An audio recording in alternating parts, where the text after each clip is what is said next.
Tigil ka na. Sinasabi ko, tigil mo yung bibig mo. Isa pa. Aba. Oh, anong iniiyak mo? Aba.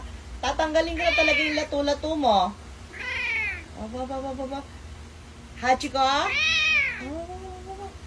Tanggalin yung lato-lato, ha? Ayaw. Tatanggalin ko na. Papatanggal ko kay Doc. Ayaw mo. Hindi pwede? Tatanggalin ni Doc.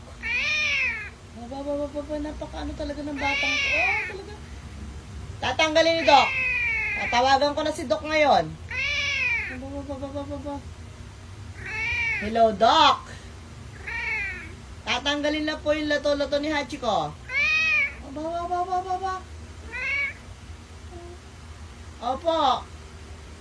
Si Hachiko po ang tatanggalin ng lato-lato. Oh, tatanggalin daw mo si Doc.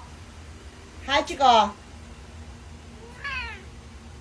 Sabi ni Doc. Tatanggalin daw yung lato-lato mo. Ha? Kunin mo rin gamit mo. Dali mo yung mga damit mo. Tatanggalin yung lato.